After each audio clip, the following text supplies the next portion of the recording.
బాగున్నారా? దేవుని యొక్క సన్నిధానంలో మనమందరం కూడా ఇట్టి విధముగా చేరి దేవుని యొక్క వాక్యాన్ని ధ్యానం చేయడానికి దేవుడు మనకి ఇచ్చినటువంటి ఈ యొక్క మంచి అవకాశాన్ని బట్టి ప్రభువుని ఎంతగానో స్తుతిస్తున్నాను. ఈ రోజు ధ్యానాంశముగా సామెతల గ్రంథము 21వ అధ్యాయాన్ని చదువుకుందాం.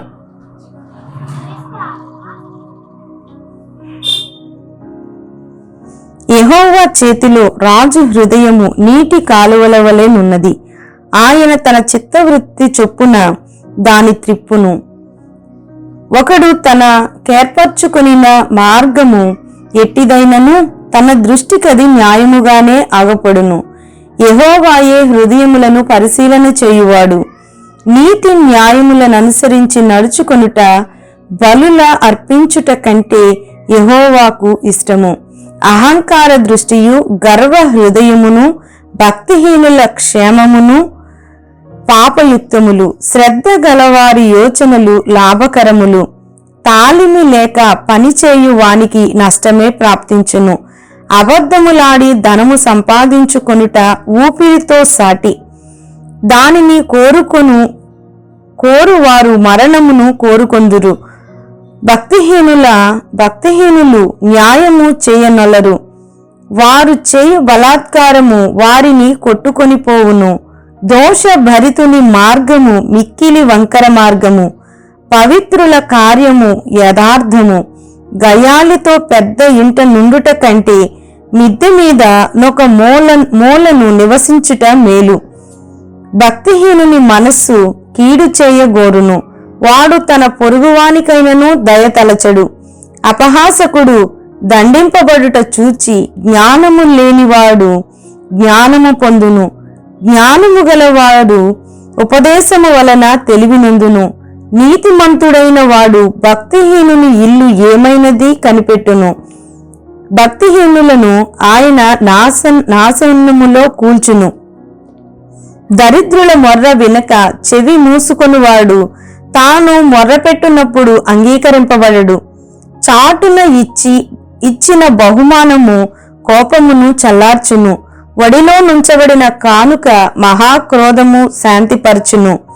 న్యాయమైన క్రియలు చేయుట నీతిమంతునికి సంతోషకరము. పాపము చేయువారికి అది భయంకరము. వివేక మార్గము విడిచి తిరుగువాడు ప్రేతల గుంపులో కాపురముండును. సుఖభోగములందు వాంచగల వానికి లేమి కలుగును. ద్రాక్ష రసమును నూనెయు వాంఛించు వానికి ఐశ్వర్యము కలుగును. నీతిమంతుని కొరకు భక్తిహీనులు ప్రాయశ్చిత్తమగుదురు. యథార్థవంతులకు ప్రతిగా విశ్వాసఘాతకులు కూలుదురు. ప్రాణము విసికించు జగడగొండి దానితో కాపురము చేయుట కంటే అరణ్య భూమిలో నివసించుట మేలు. విలువగల ధనమును నూనెయు జ్ఞానుల ఇంట నుండును. బుద్ధిహీనుడు దాని వ్యయపరచును. నీతిని కృపను అనుసరించువాడు జీవమును నీతిని ఘనతను పొందును.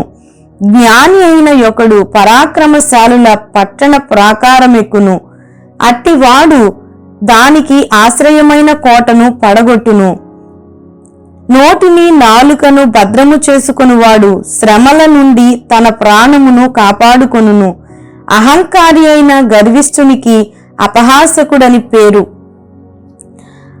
అట్టివాడు అమిత గర్వముతో ప్రవర్తించును. సోమరి వాని చేతులు పనిచేయనొల్లవు. వాని ఇచ్చ వాని చంపును. దినమెల్లా ఆశలు పుట్టుచుండును. నీతిమంతుడు వెనుక తీయక ఇచ్చుచుండును. భక్తిహీనులు అర్పించు బలులు హేయములు. దురాలోచనతో అర్పించిన ఎడల అవి మరి హేయములు. కూట సాక్షి నశించును.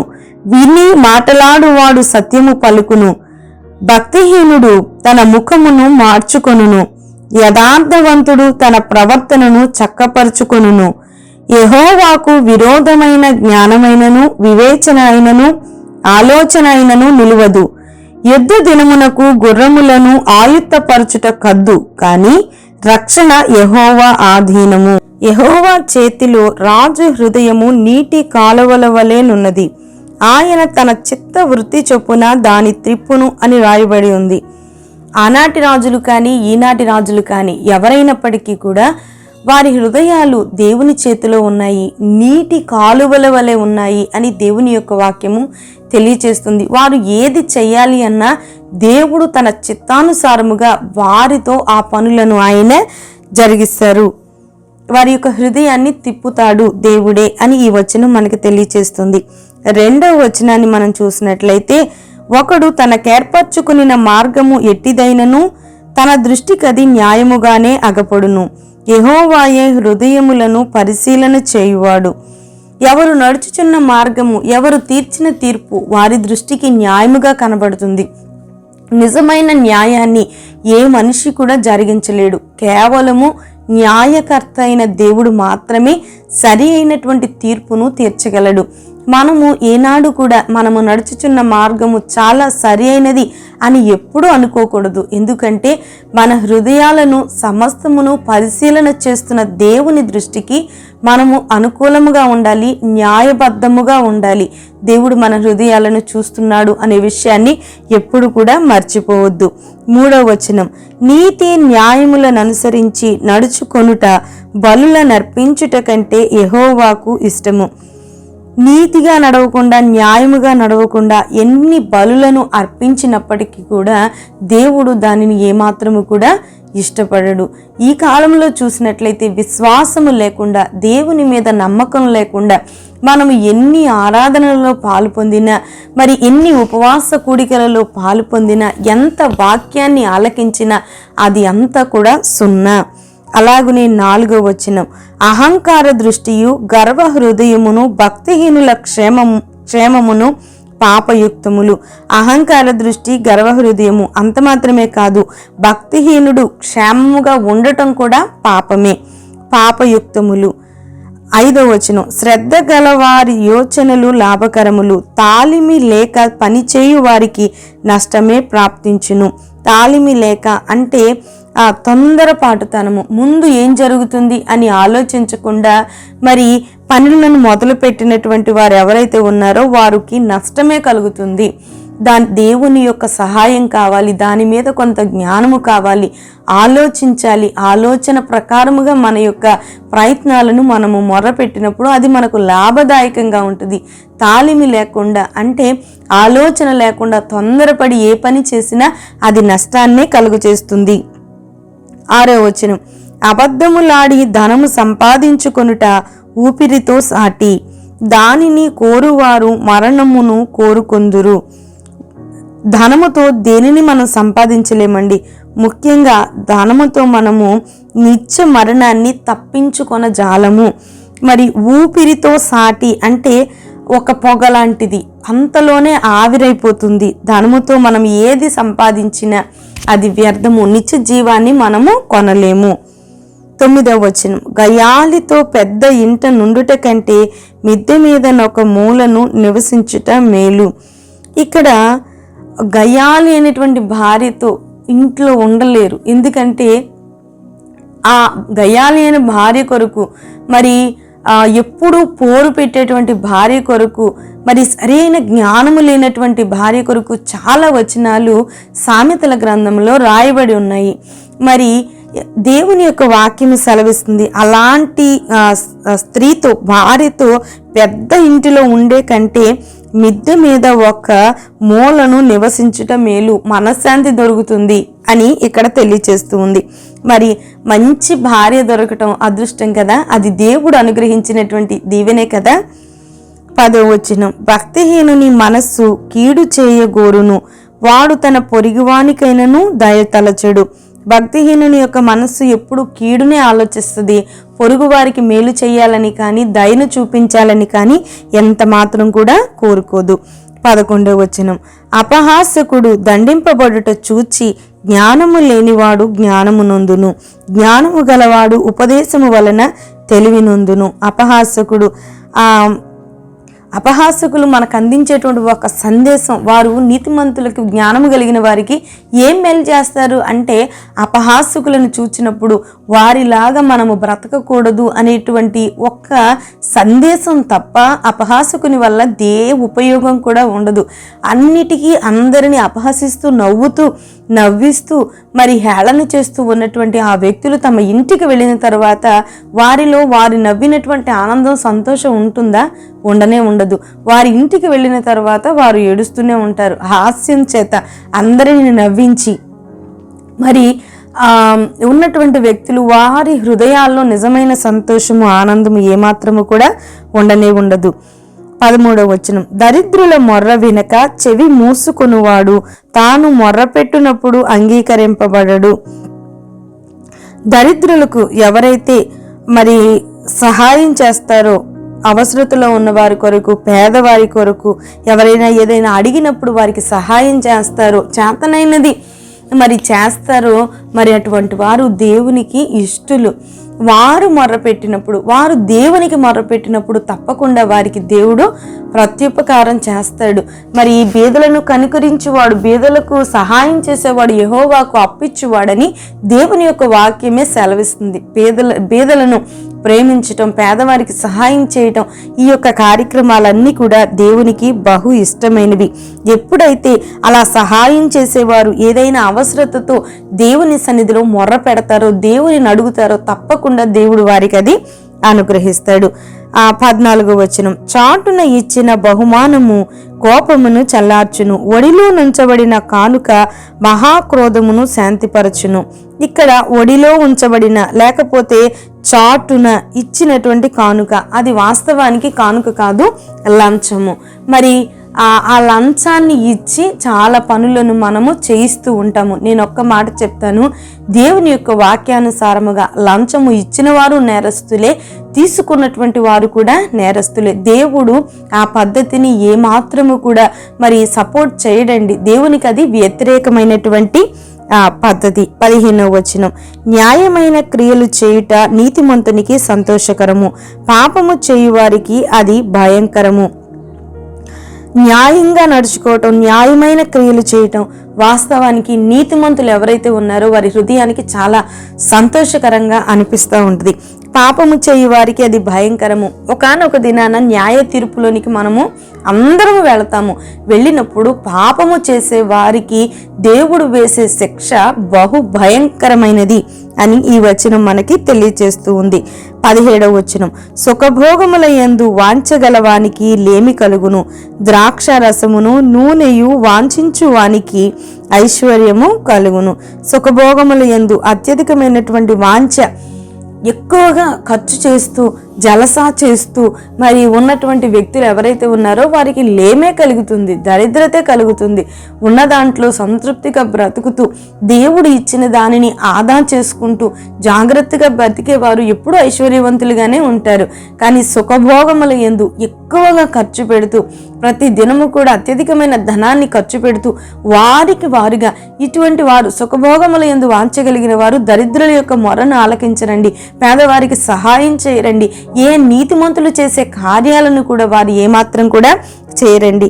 మరి ద్రాక్ష రసమును నూనెయు వాంఛించు వానికి ఐశ్వర్యము కలుగును. ద్రాక్ష రసము, నూనె ఈ రెండు కూడా దేవుని యొక్క దీవెనలకు మరి సాదృశ్యంగా ఉన్నాయి. 18వ వచనం, నీతిమంతుని కొరకు భక్తిహీనులు ప్రాయశ్చిత్తమగుదురు, యథార్థవంతులకు ప్రతిగా విశ్వాసఘాతకులు కూలుదురు. ఇక్కడ ఈ వచనంలో మనం చూస్తే నీతిమంతుల కొరకు భక్తిహీనులు ప్రాయశ్చిత్తమవుతారు, యథార్థవంతులకు ప్రతిగా విశ్వాసఘాతకులు కూలుతారు. అంటే నీతిమంతుల కోసం భక్తిహీనులు మరి శ్రమ పడతారు, శిక్ష అనుభవిస్తారు అని కాదండి. మరి నీతిమంతుడైనటువంటి యేసయ్య మరి ఆయన ఎంతగానో శిక్షించబడ్డాడు, అన్యాయంగా ఆయన హింసించబడ్డాడు. కానీ చివరకు నీతిమంతులు విడిపించబడతారు. మరి విశ్వాసఘాతకులు ఎవరైతే ఉన్నారో వారు శిక్షించబడతారు అని ఈ వచనం ద్వారా మనకు తెలియచేయబడుతుంది. 19వ వచనం, ప్రాణము విసికించు జగడగొండి దానితో కాపురము చేయుట కంటే అరణ్య భూమిలో నివసించుట మేలు, పలు చోట్ల భార్య కొరకు రాయబడింది. ఎక్కడ కూడా ఒక చోట మిద్ది మీద నివసిస్తే మేలని, ఒక చోట మరి నిత్యము పడుచుండు, ఎడతెగక పడుచుండు నీటి బిందువులతో సమానం అని చెప్పి, కొన్ని చోట్ల అలాంటి వారితో ఉండేదానికంటే అరణ్య భూమిలో నివసించటం మేలు అని చెప్పేసి, ఇలాగా గయాలైన భార్య కొరకు, జగడగొండి కొరకు, జ్ఞానము లేని స్త్రీ కొరకు, ఇలాగ ఎన్నో చోట్ల దేవుని యొక్క వాక్యంలో, విశేషముగా సామెతల గ్రంథంలో భార్య కొరకు అనేకమైనటువంటి విషయాలు రాయబడ్డాయి. జ్ఞానము కలిగిన స్త్రీలుగా ఉండాలి, దానికంటే మించి సుబుద్ధి కలిగినటువంటి స్త్రీల వలె ఉండాలి, దానికి మించి అన్ని బంధాలను కూడా కాపాడుకోగలగడం కూడా ఒక గొప్ప దీవెనండి. అలాంటి భార్య దొరికిన వారికి మేలే దొరికింది అని దేవుని యొక్క వాక్యము తెలియచేస్తూ ఉంది. 20వ వచనాన్ని చదువుతున్నాను. విలువగల ధనమును నూనెయు జ్ఞానుల ఇంట నుండును, బుద్ధిహీనుడు దానిని వ్యయపరచును. జ్ఞానులైనటువంటి వారు ఏదైనప్పటికీ కూడా వారి ధనాన్ని కావచ్చు, వారికి కలిగిన దానిని కావచ్చు జాగ్రత్తగా ఖర్చు చేస్తారు, ఆదా చేస్తూ వారి జీవితాలను నడిపించుకుంటారు. బుద్ధిహీనుడైతే దేవుడిచ్చిన ధనము కావచ్చు, దేనినైనా కావచ్చు, వృధాగా ఖర్చు చేస్తూ ఉంటాడు. 23వ వచనం. నోటిని నాలుకను భద్రము చేసుకొనువాడు శ్రమల నుండి తన ప్రాణమును కాపాడుకొనును. నాలుక చాలా శక్తివంతమైనదని దేవుని యొక్క వాక్యము సెలవిస్తుంది. దాన్ని ఎలా పడితే అలా మనము ఉపయోగిస్తే, ఎలా పడితే అలా మాట్లాడితే అది మనలను శ్రమల పాలు చేస్తుంది. మన నోటిని మనం అదుపులో ఉంచుకుంటే మనము శ్రమల నుండి తప్పించబడతాము, మన ప్రాణము కాపాడబడుతుంది అని ఈ వచనం తెలియచేస్తూ ఉంది. 24వ వచనం. అహంకారి అయిన గర్విష్ఠునికి అపహాసకుడని పేరు, అట్టివాడు అమిత గర్వముతో ప్రవర్తించును. అపహాసకులుగా ఉన్నటువంటి వారు గర్వంగా ప్రవర్తిస్తూ ఉంటారు. ఏ ఉపదేశాన్ని కానీ, ఏ మాటలను కానీ వారు ఏమాత్రము కూడా సహించరు, అంగీకరించరు. 25, 26, 27 వచనాలను మనం చూసినట్లయితే, సోమరి వాని చేతులు పనిచేయనొల్లవు, వాని ఇచ్చ వాని చంపును, దినమెల్లా ఆశలు పుట్టుచుండును, నీతిమంతుడు వెనుక తీయక ఇచ్చుచుండును, భక్తిహీనులు అర్పించు బలులు హేయములు, దురాలోచనతో అర్పించిన ఎడల అవి మరి హేయములు. ఇక్కడ సోమరివాడు ఏమి చేయడు, ఏ పని చేయడు, కానీ దీవించబడుతున్నటువంటి వ్యక్తిని, జ్ఞానముగా నడుచుచున్నటువంటి వ్యక్తులను చూసి మాత్రం మరి అసూయ పడతా ఉంటాడు. వారు దీవించబడుతుంటే అసూయ పడతాడు. సోమరి తను అయ్యో నేను కూడా కష్టం చేసి, నేను కూడా సంపాదించుకొని ఆ వ్యక్తులు ఉండేటువంటి స్థానంలో నేను కూడా ఉంటాను, ఆ స్థితికి నేను కూడా వెళతాను అనే జ్ఞానముతో ప్రవర్తించడు, కానీ దీవించబడుతున్నటువంటి వారిని చూచి అసూయ పడుతూ ఉంటాడంట. దినమెల్లా ఆశలు పుట్టుచుండును, నీతిమంతుడు వెనుక తీయక ఇచ్చుచుండును. నీతిమంతుడైనటువంటి వాడు జ్ఞానముతో తనకు దేవుడు ఇచ్చినటువంటి దానిని జాగ్రత్తగా ఆదా చేసుకుంటూ దేవునికి వెనుక తీయకుండా ఇస్తాడు. రెండవదిగా ఎవరైతే మరి సహాయం కోరి తన దగ్గరకు వస్తారో వారికి సహాయం చేస్తాడు. దరిద్రుల యొక్క మొర్రను ఆలకిస్తాడు. నీతిమంతులకు చాలా క్వాలిటీస్ ఉన్నాయండి, కానీ సోమరులకు, భక్తిహీనులకు, బుద్ధిహీనులకు వారు ఏమీ చేయరు. అందరి మీద అసూయ పడుతూ ఉంటారు. సత్క్రియలు చేస్తున్నటువంటి వారిని చూచి వృధాగా మాట్లాడుతూ ఉంటారు, కానీ వారి బ్రతుకులు అలాగునే లేమిలో నుండి దరిద్రతలో నుండి నాశనంలోనికి వెళ్ళిపోతుంది అని దేవుని యొక్క వాక్యం మనకు తెలియచేస్తుంది. భక్తిహీనులు అర్పించు బలులు హేయములు, దురాలోచనతో అర్పించిన ఎడల అవి మరి హేయములు. దేవునికి మరి ఎలాంటి మనస్సుతో ఇస్తే ఆయన అంగీకరిస్తాడు. మంచి మనస్సుతో దేవునికి ఇచ్చినప్పుడు దేవుడు వాటిని అంగీకరిస్తాడు.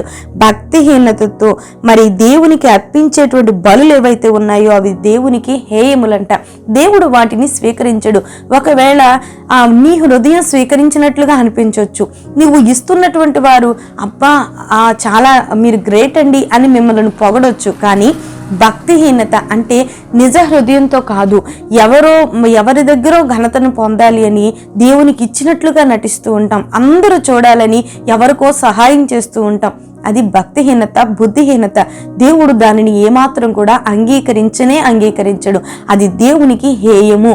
దేవుడు అంగీకరించే బలి ఏది అంటే విరిగి నలిగిన హృదయమే ఆయనకిష్టమైనటువంటి బలి. తగ్గింపు, విధేయత, నమ్రత, ఉపదేశాన్ని మరి స్వీకరించటము, జ్ఞానము కలిగి ప్రవర్తించడం, నీతి న్యాయములను అనుసరించటం, ఈ మార్గములలో నీవు నడుస్తూ దేవునికి నీవు ఇచ్చినటువంటి స్తుతి కావచ్చు, దేవునికి నీవు ఇచ్చిన కానుక కావచ్చు, దేవుని కొరకు నీవు చేసినది ఏదైనా కావచ్చు, దేవుడు దానిని తప్పకుండా అంగీకరిస్తాడు.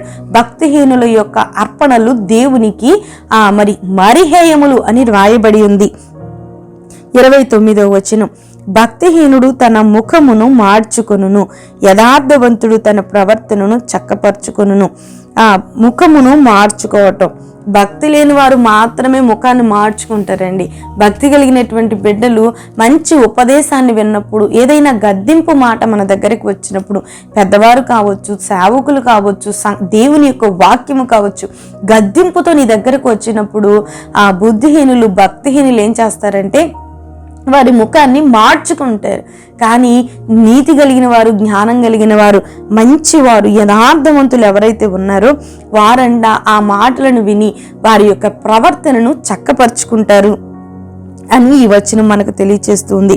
30వ వచనం, యెహోవాకు విరోధమైన జ్ఞానమైనను వివేచన అయినను ఆలోచన అయినను నిలువదు, దేవుడు ఆమోదిస్తేనే తప్ప దేది కూడా జరగదండి.